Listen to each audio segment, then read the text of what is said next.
15 years ago, young siblings Hansel and Gretel were abandoned deep in a haunted forest. Starving and frightened, they stumbled upon a house made entirely of sweets, gingerbread walls, sugar windows, candy dripping everywhere.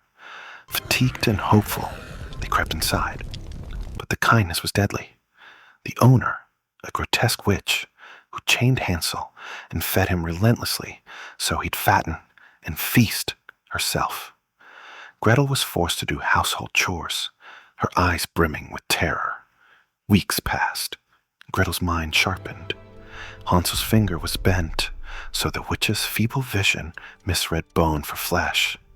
Finally, Gretel tricked the witch into leaning over the oven, and then shoved her screaming into the flames. The witch burned. Children escaped. As they crept into the night, firelight flickered in their eyes, not with innocence, but vengeance. That night, they silently swore, never again. Part 1. Witch Hunter Legends. In the years that followed, Hansel and Gretel became legends. Bounty-hunting witches across medieval Europe, they wore leather and iron, carrying flintlock pistols, short crossbows, explosive bolts, and enchanted tools. Hansel was charismatic and cocky, with a wounded soul, a magical-induced diabetes. Gretel, calm, precise, handled strategy, spells, and trap designs and logistics. They never rode caravans. They rode in muddy boots across forests, always chasing threats others couldn't face. Witches fell under flame, bullets, and sorcery. News spread. If you wanted a witch gone, call the siblings. They still fought nightmares. Gretel had recurring dreams of the gingerbread house, of fire and chains. Hansel pushed on, jokes masking pain. Part 2. Augsburg in panic. When they arrived in Augsburg, the town was terrified. Children had gone missing. The town's oppressive Sheriff Berenger wanted to burn an accused witch, Mina, at the stake, to prove his authority. Hansel and Gretel intervened with precision and force, saving her from execution. The mayor, grateful yet panicked, hired them to uncover the root of the disappearances. They teamed with Jackson, a local tracker whose knowledge of the woods was unrivaled. That night, they chased mysterious shrieks through fog and pines using bait traps. Hansel donned children's clothing and a half-carved pumpkin, mimicking a lost child to lure a witch. A toothless hag emerged, but was captured. When questioned, she revealed what no one dared whisper. A blood moon ritual would require 12 children, 6 boys and 6 girls born in different months, to sacrifice their innocence so witches could become immune to fire. 11 were already taken. Only 1 child remained to complete the number. Part 3. Race to the blood moon. Gretel discovered old symbols in a witch's grimoire, linking to their bloodline. Hansel, unsettled, felt his watch timer speed as his sugar sickness surged. Meanwhile, the conniving sheriff had men tailing them. Berenger wanted the credit. On the night of the blood moon, Muriel launched a brutal raid. The sky turned red. Screams echoed. Gretel fought snarling witches with explosive bolts, while Hansel shot down broom-riding attackers. In the chaos, the 12th child was abducted by Muriel herself, while Jackson was killed, and young Ben, an eager teenage fan who had idolized their legends, tried to help and was mortally wounded.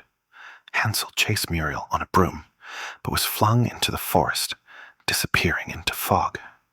Gretel, bloodied and alone, found herself on the run. 11 bodies lay strewn through shattered cobblestone and ash. Part 4. 2 paths of survival.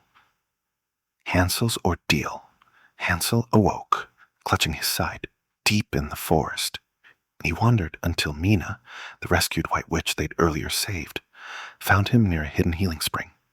She stripped off her robe, guided him into warm, clear water. As she cleansed his wounds, they shared intimacy. He confessed his fear of failure, his addiction angers, his regret for every life taken. Mina revealed she was a white witch, pure and healing.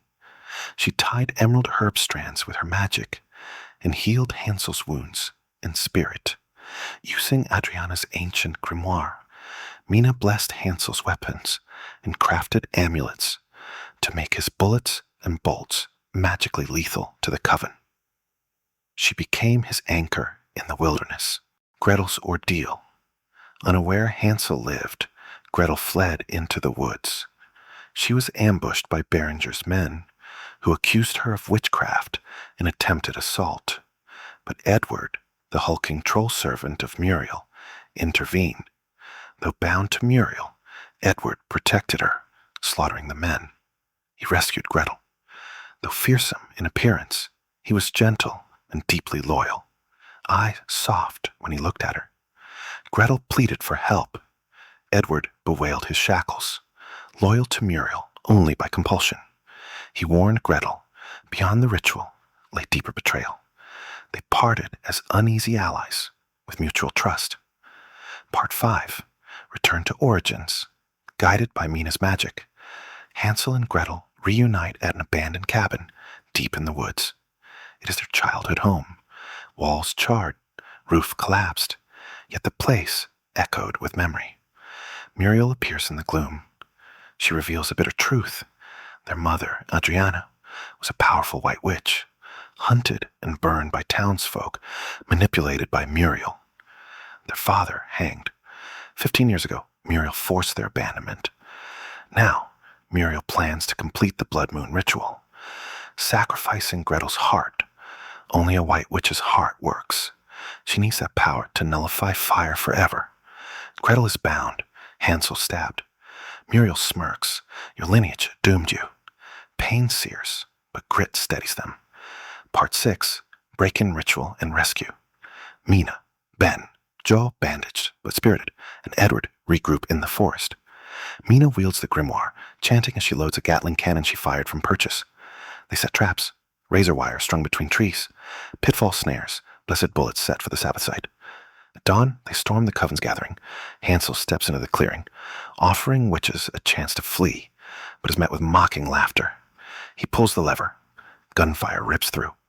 Mina rains lead from above, carving through broom-riding warriors. Edward breaks chains with fists of stone. Witches fall. Children are freed and flee toward safety. As sun rises, remaining witches flee on broomsticks. One is caught in the razor wire trap. Another crashes. Ben shoots down a broom. Gretel revives Edward, stabbed in defiance by using her electric jolt device like a medieval defibrillator, breathing life back into his massive chest. Part 7. Showdown at the Candy Ruins. Hansel, Gretel, Ben, Mina, and Edward hunt Muriel to the ruins of the gingerbread house, their first battleground. Inside, Muriel holds Ben hostage, ruins glowing beneath red moonlight. She stabs Mina, who collapses bleeding into the mud. Hansel, enraged, lunges, but a sugar sickness spike hits. He falters. Gretel injects him amid chaos.